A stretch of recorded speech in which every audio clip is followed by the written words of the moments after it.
So the second debate at times felt chaotic. Was there a breakthrough moment for anyone on stage last night?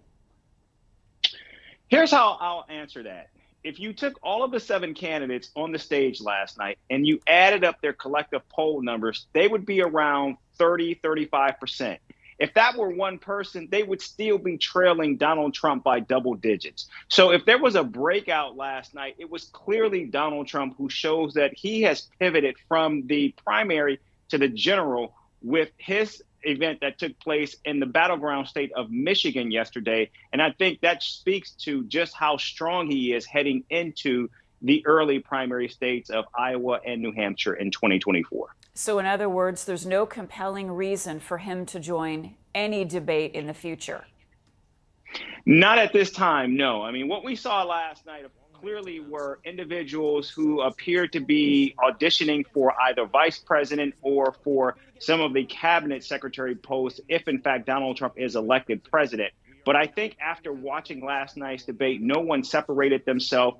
And also, too, I think what we saw from last night's debate is this could very well be an election that takes us all the way back to perhaps the early 2000s, where we saw so much focus on foreign policy, because last night what we saw were three of the biggest keywords, of course, were China, Ukraine, and immigration. And so it appears at least early on that many of the Republicans want to focus on some of these foreign policy issues, which would probably be music to the ears of Joe Biden.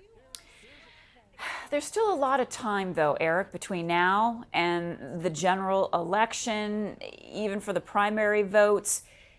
Could something change? I mean, Trump has a very busy court calendar. We know that. Do you think there could be some sort of upset? Is that possible?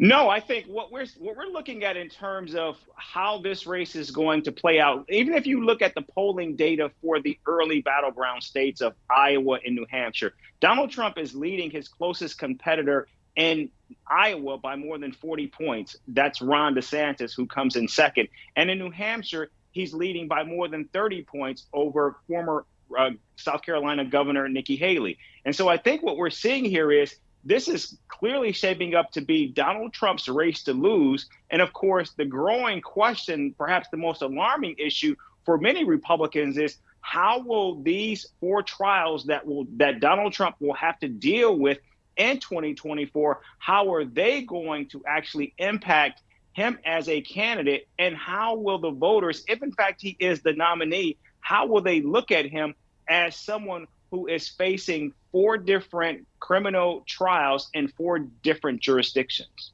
Eric Ham, he is our political analyst. Eric, thank you so much for that.